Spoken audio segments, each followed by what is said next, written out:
There is deep, deep wisdom in your faith tradition, and the connection that I and my family have developed over the years with your community has been one of the most blessed and meaningful and inspiring connections that we've had in life.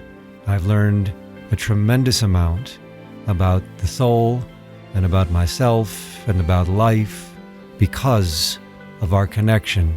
And coming to General Conference is like a spotlight on the soul, and it helps us all see so much more beauty and so much more grace and with so much more love upon leaving. And for me, as I began studying your tradition, I realized the beauty of that love that you live is your wisdom.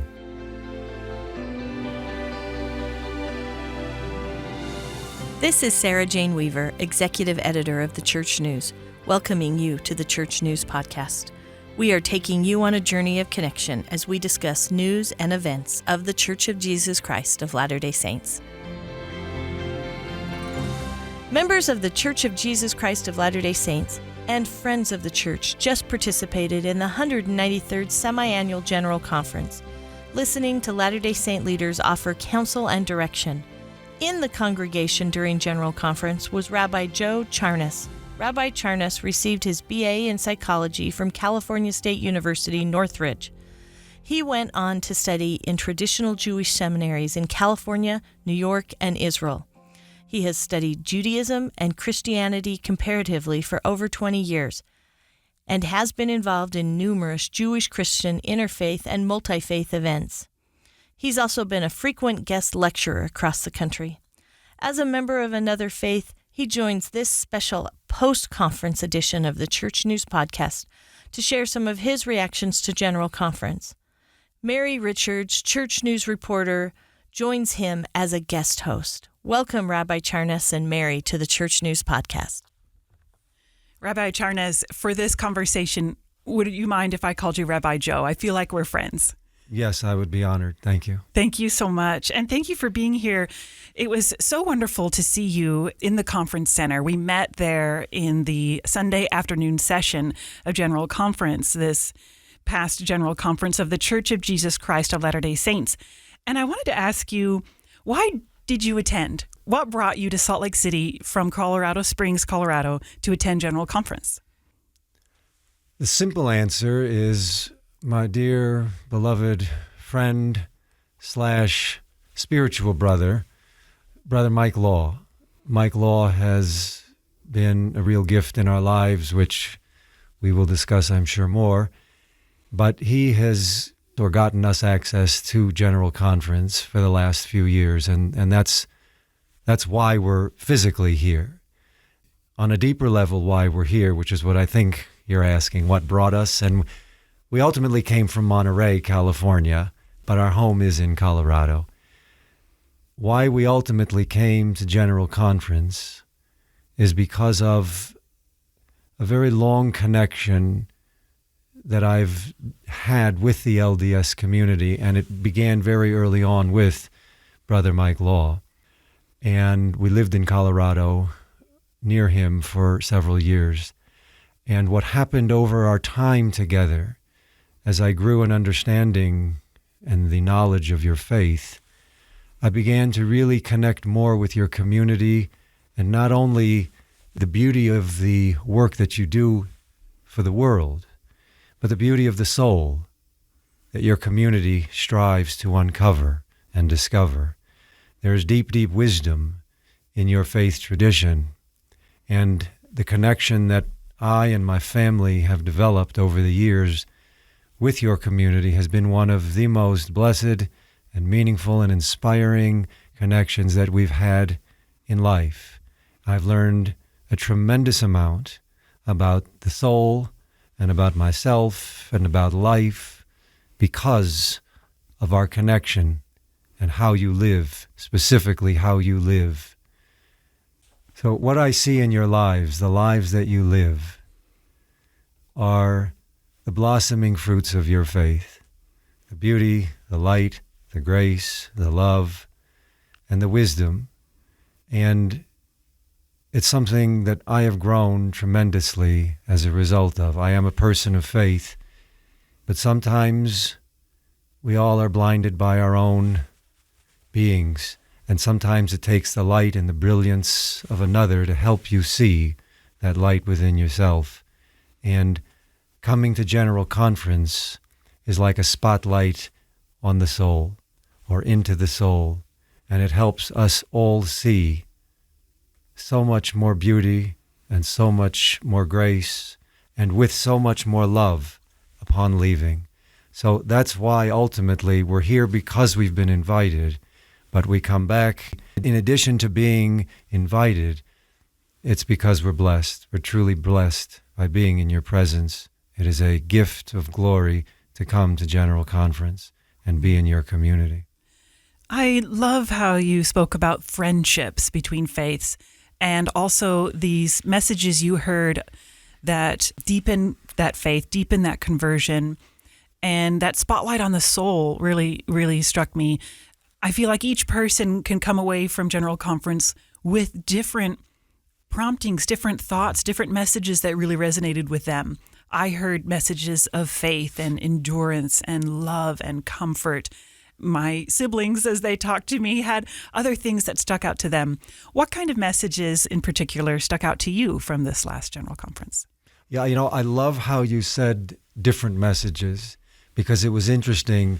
Mike and his family and I were speaking after General Conference, and I said, what I'm saying right now for the teaching that is most relevant is the teaching that is impacting me right now. But if we speak in 20 minutes, I promise you it could be something else, because I'll be in a different place as a result of this conversation. But what immediately I would offer is a wise guide for life was with Elder Gary E. Stevenson. And he spoke in the beginning of his talk about athletes and preparation and how we grow in life. It is through preparation. And then he went on to spiritual. They have a gift. It's clear that they have a gift and a talent, but those talents don't blossom unless they are worked on. It takes work in life. We have to prepare. And he said so too with spiritual gifts. In his language, I believe the exact language was, they need to be assembled. Something along the lines of assembly required. That's what it was. Assembly required. And I thought, the biggest problem I have at General Conference is I want to be a little more vocal with, yes, but we have to remain silent. So we give our little vocal movements of hands when we're sitting there. But assembly required. That we play a part in building that beautiful, sacred structure called the spiritual gifts. That world of spiritual gifts requires building, and it requires building from within and receiving from within. But when he said assembly required, what also jumped out at me was, yes, we have to work on constructing that holy place in our lives and making a holy place for us to live in. But when he said assembly required, I realized we also need an assembly. We also need a community to have that deep communion with the sacred in that structure that we build so we can receive it more fully. We need each other to build and to dwell so we can have true communion. And I just wanted to say, I know you can't, but I wanted to scream out, yes, brother, yes, elder, amen, hallelujah. Yes, this is now the Baptist portion of the show, but I mean it. I loved his words, assembly required. Thank you, Elder Stevenson. Two meanings of the word assembly. Yes. Exactly. Yes. That group, but also the building. How perfect is that? What other messages kind of made you want to maybe do a little bit of that shouting? I'm going to contain myself in the chair. President Emily Bell Freeman. I know she's just taken over from President Bonnie Cordon. Those are shoes that I would never fill. Well, first of all, I'm not a woman, but She is magnificent. She is magnificent. And, however, the saints and the sages who are led by the Spirit to place people in positions clearly have chosen a beautiful guide for these youth. And when she spoke, we just spoke about building a assembly required with an assembly, but we still have to build. The problem very often we have in life when we want to build, we may have noble hearts that are seeking the holy, but we look at ourselves, we look at our past, we look at our brokenness and we say, I can't. Nothing can build me back. I am too broken. And when she spoke about her trip in Israel, and she had a broken limb, or she had an injury, and she was going to climb up the mountain, and she needed help. And the guide was a little questioning. And however, to President Freeman's credit, she said, and this is such an inspiration for all of us, when we question whether or not we can rebuild because we're broken, she said, I believed I could go forward even with my brokenness. That's not the exact quote, but she mentioned all of that. Her brokenness wasn't a barrier to moving forward, to progressing. And what a message to youth, but also what a message to humans. All of us, we often get tripped up because we're so broken and we feel we can't progress. And so the question is, where do I begin? And then she said these holy words, begin where you are. We have to begin where we are, right here. This is where we begin, not where we were looking back, because that's only going to drown us in the past. And not looking at the future or where everybody else who has made it more than we have. We can't simply look there because that's going to keep us where we are in a very dark state. But begin where we are. That's where we have to begin, with that brokenness. And brokenness often does cripple us.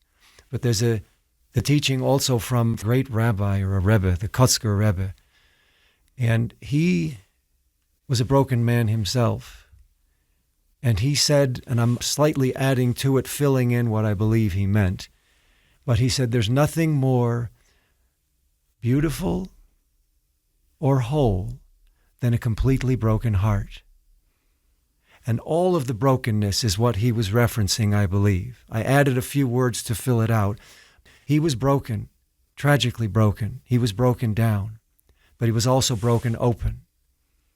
And that broken open allowed the brokenness to receive the light from above because he was open. So that brokenness that is so often a barrier to life, I think she redeemed very beautifully by allowing us to say, I can still move forward even when I'm broken, and that's where I'm going to begin. So she really was a beautiful inspiration for all of us, and it was a gift to hear. Sometimes we feel anxiety over, I'm not good enough yet, or I should already be perfect, or all these things have happened in the past, and we dwell on the past and the future, and we forget about being present even. And I felt that message from her as well, and I love what you've said about brokenness, and then that guide. She talked about having a guide on the trail too, how we need that in our lives as well. Yeah, and the guide often is what we miss. You know, Elder Carlos A. Godoy spoke when he was at the airport, and he ended up on the, quote, summarizing the story, the wrong taxi, and he just happened to meet a former LDS taxi driver. So often in life, we feel, metaphorically, like we are on the wrong taxi. What I've done, I look in the past. What I could have done, I know my potential. And what I see before me, all of these beautiful people living so successfully, how can I move forward? I got on the wrong taxi, and there's no way to right that wrong. We always have a guide out there who's ready to enter and give us that guidance if we're willing to hear. And thankfully, it's not just us. Are we willing to hear? It's very interesting. He went in to that taxi. Hopefully the guides that we need are willing to make that journey that's sort of out of their normal way. He was willing to go a different way, and along the way, he realized there was someone he needed to meet and help redeem, and that helped redeem him. So it's a partnership that we go off, and we never are on the wrong taxi, and there's always someone there to help guide us back if we're both willing to participate. So that's another beautiful message that I think we can live with and take to heart, because we all end up on the wrong side of the road at some point, and we need a way back. And there's always a taxi awaiting. There's always a taxi awaiting. What a beautiful thought. He did notice that. He thought, you know what? This isn't a mistake. I'm supposed to be here. Yeah. And the beautiful change that happened in his life and in that driver's life together. This is also something I wanted to bring up. The music during General Conference. How powerful is sacred music when it is sung together, in an assembly, really, when we're listening, when we're partaking of that, the music from this past General Conference and then music in your own life, how powerful is that for you? Sacred music, I say this for myself, and I'm sure I'm speaking for many. Sacred music, if we truly, truly reflect, we often miss the beauty, the power, and the wisdom of that music. It's not simply a wonderful melody on the radio station that inspires. Sacred music is there to heal and to inspire and to build and to redeem. And so often when we're singing the hymns or we're singing our own prayers in melody or with melody, we're missing the deeper message. The melody is powerful, but the words themselves also are deep meditations that are meant to guide us into a life of soul and awareness of soul that we're so often lacking the awareness of. And the Hebrew word, one of the Hebrew words for song, is a zemer.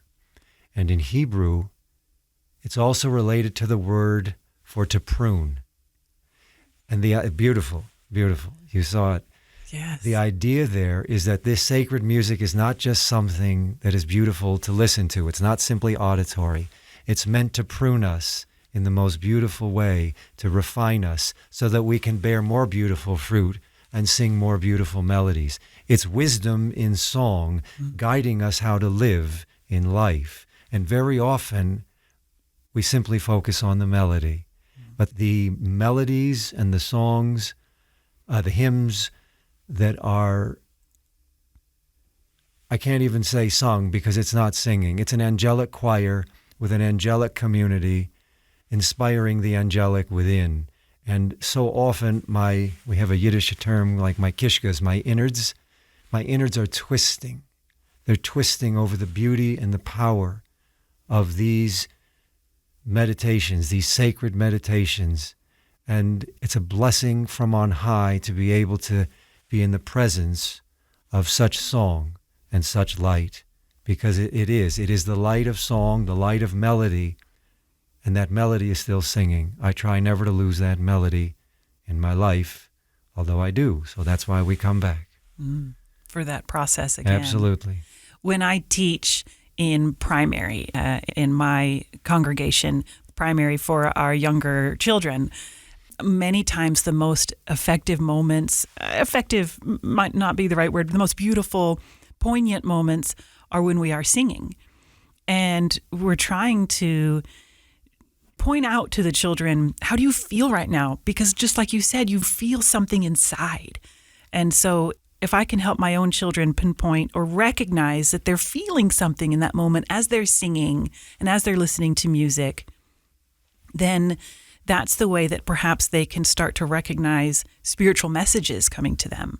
And when they recognize it, they can hopefully remember it. So how can we now, in the next 6 months, how can we recognize and then remember the things we felt and heard? And then on a 2-part question, I just want all your thoughts today. What kind of impact does studying these messages and scripture and music have in our lives? I can only say amen to both questions. That's the prayer that we all should have, and the meditation. It is a meditation that we should have. In fact, one of the Hebrew words for meditation is related to the word for build. There's another one that has to do with isolation and separation. We have two words. But the idea of meditation and building, we want to reflect or ponder in your language, because that's what helps build and rebuild. The question on how we remember is a challenging one, because often the reason we don't remember is because we haven't fully heard at first. And in Judaism, the first prayer a Jew learns, and in theory, the last prayer a Jew should say on his lips before death, is a prayer called Shema, and it means to hear. On a broad level, this is not what we're thinking for our 4-year-old child when we're teaching them this, but we're giving them the foundation of listening, of hearing. This is the first and most important quality you have to develop as far as a spiritual life, the ability to hear. That deep ability to hear, to listen. But the Hebrew word for hear also means to understand. We have to help them be open to hearing. We have to open them up to this way of listening deeply so they can fully understand. And once that begins, that's when memory will stick. You can't remember what you haven't heard. And the reason we often don't hear is because we're not attentive, which is what another Hebrew word has, this idea of attentiveness. So hearing is a deeply, deeply dedicated action. It requires real presence and willingness to receive so that we can understand. So once we begin that hearing process, and it's a prayer we say at least, the prayer to hear at least 4 times a day, sometimes 5, sometimes 6, sometimes more, because it's something we all forget. And if we forget, we're not remembering. It's a call to hear.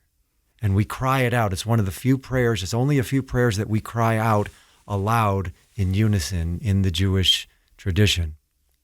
Much more of the prayers, we say them together, but more individually. But this is a prayer that is called out in the loudest of voices together as a unity. Shema, Shema. It's a call to hear, a call to understand the two meanings of the word to hear. But you know what? There's another meaning of the Hebrew word to hear.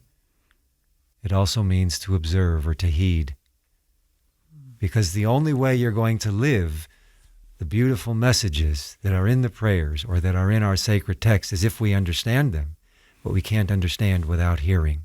So deep hearing leads to deep understanding, which leads to a life that is deeply transformed because you're now living or heeding the will or the wisdom of our Maker in the text, in the hymn. That's the foundation, I think, of all sacred practice. There are actually a few pillars, but this is a foundational pillar, that willingness to hear so that we understand and so that we observe. So that's one thing. When you are going over the talks throughout the next 6 months, are your ears open?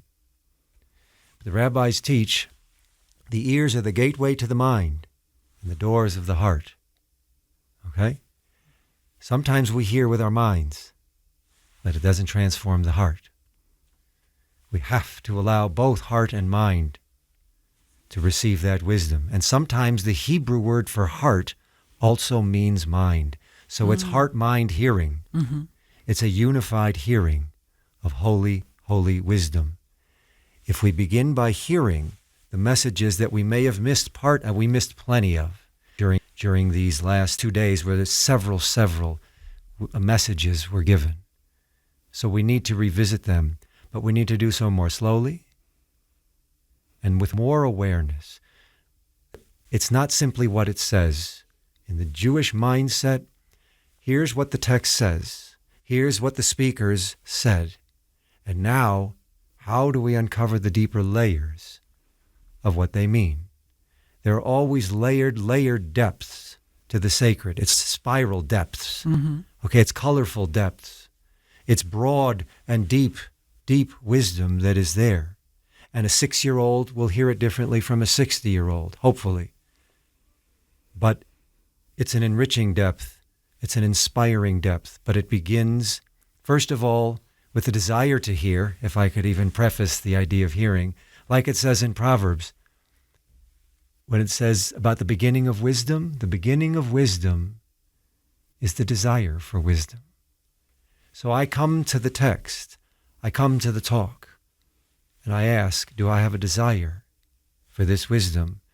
And is my heart desiring to hear? I am desiring to hear, to attend, to understand, so I can live with this wisdom in life.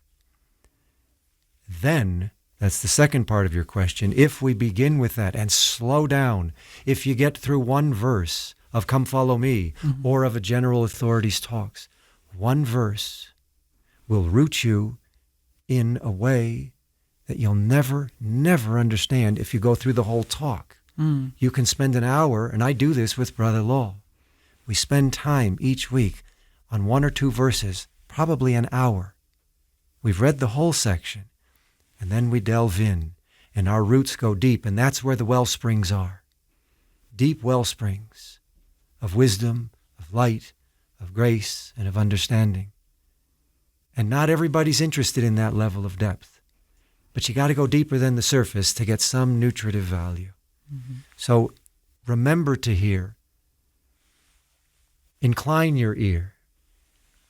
Open the heart. Surrender the heart to listening. It's an active, passive process. It's active in the sense of I have to participate. There's some assembly required, going back to Elder Gary E. Stevenson. There is assembly required. I have to be present and participate. But now I have to surrender and begin listening so I can hear more deeply and then begin to understand the second meaning. And hopefully I know when someone has understood their text because I see how they live, the blossoming fruits in their lives. And that's what I'm so inspired with in terms of LDS thought, not just LDS kindness, yes. Everybody praises you for your kindness because you have to be blind not to see the light and the love that you bring into the world. I don't care if someone has a theological difference. If they can't see the light and the beauty that you bring into the world, they have a blind spot. They're blinded by the light. Okay, that's a famous song. I forget the name of the group, but blinded by the light. Your light is blinding. And the question you always have to ask when you see something that beautiful is, what is the root? And for me, as I began studying your tradition, I realized the root of your light, the root of your beauty, the beauty of that love that you live is your wisdom. People don't often focus on your wisdom. They focus on the kindness and the decency of your lives. But that kindness and decency didn't just come from nowhere. It came from a wisdom that you are rooted in and that you revere and that you study and that you try to live from. That is the guiding source of your light. And I wanted to see not just the outer love, the outer grace, the outer beauty, the outer kindness. I wanted to see the source of that. And that's what I've seen as I've been going through Come Follow Me. I've seen the roots of that light. Your lives are living examples and expressions and testimonies of the beauty of your wisdom. And it manifests itself in kindness and in love. Your lives are living and loving testimonies of the holy. And it's a gift, and it's an honor, and it's an inspiration to be in the presence of your community, because I have learned a tremendous amount, and it's been painful to often see my own person, my own life, my own history. When I look at what you have created and cultivated and developed, you have such a community and you are a light. a beautiful light, and it's a gift, and I'm grateful to have been here for this General Conference and every other conference. And I'm so grateful for your time and to get to know you better, Rabbi Joe, and to have heard of these friendships that you have developed over the years. And it inspires me, too, as I make friends with those of other faiths around the world in my travels for Church News or in my own community here in Salt Lake City. What would you tell people about how to develop and deepen friendships with those of other faiths? Wow. The how is, look at the model of the LDS community. That's what you do. And it's not because you've been so well received throughout history. I don't have to go through your history. We have a similar history. And yet you still reach out. You still seek community. I had an interesting conversation with a pastor once. In the theological spectrum, he was more on the conservative end. And as you know, in certain segments of the Christian world, theologically, there is a parting of the ways, significantly, and some are more generous or charitable in understanding that, and some, like your friends out in front of General Conference, some are a little less charitable, to put it mildly. But I will tell you, as far as how should we go about bringing or making friendships with others, bringing other communities together, which is what you live to do. I had an interesting conversation with a pastor on the theologically conservative side, who's a decent man. And he asked me one day, Joe, he calls me Joe, what's up with the Mormons? Why are you so involved with the Mormon community?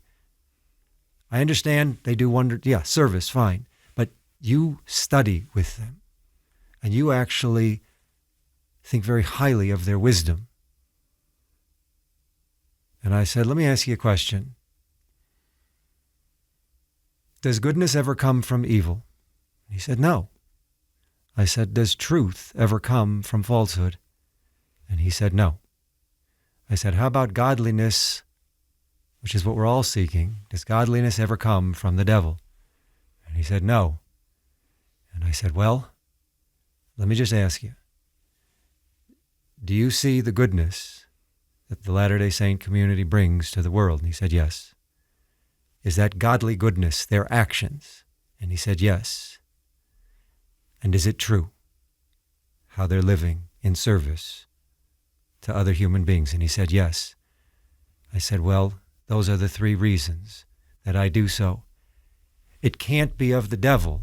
It can't be of falsehood, and it can't be of evil if it's producing godliness, goodness, and truth. And to his credit, to his honest and genuine credit, he said, that's a good point. But we never spoke about it again. But that's why. That's why. That's the how. And I know I'm a better person, and I thank you for the gift of General Conference, and I pray I am able to experience more of this wonderful, wonderful sacred time together with you. Please come back in 6 months. Come back to General Conference. Rabbi Joe, as our time together draws to a close, we have a tradition on the Church News podcast where we like to give our guests the last word. And we ask them something I felt that I've learned this whole time with you has woven through our conversation. But we like to ask, what do you know now? And we also ask our guests to bear their testimony or give a witness of God or a witness of their faith. And so, Rabbi, what do you know now about General Conference, about interfaith relationships, and about God? That's interesting because you're right. This whole discussion has been a bearing of my testimony. I know. Let me ask you, because you also understand commandment. Mm-hmm. And we have commandment. And the Hebrew word for commandment, one of the words, we have many. One of the Hebrew words for commandment, also, according to the rabbis, it's a very creative but semi-legitimate etymological link. The word command and the word to connect are the same. Oh. Root. because the way we connect to the divine is through the commandment. Oh. So, yes, sir. My hope for all of us is that God can be in our hearts, and we have that connection. But what God ultimately cares about, I think we share this, He absolutely cares about this, because without this, what are we doing? God desires the heart. But if that heart is not living a life of commandment, in our thought, you're not connected fully. That's why the two words are the same root. They're different in English and they're different in Hebrew, yet for command and connect, although we do have a parallel in English. I enjoin you. Oh. A joining, a commanding, right? If you enjoin somebody, you command. So it's that same idea in the Hebrew, actually. Command and connect. If we truly want to connect with our Maker, we have to live a life of commandment. And so maybe, I didn't learn this though, but I certainly see it lived in your life. And I know I have a lot more to learn after coming to General Conference. And I could offer other ideas that I've learned, but truly, I leave you actually where I began, with President Emily Bell Freeman. I believe I can go on in my brokenness, and I begin where I am. And what I have so learned is that I have so much more to do, that I have so much more to grow in, and I'm grateful that I have such lights in your community to help guide me along the way. So thank you, and bless you, and shalom.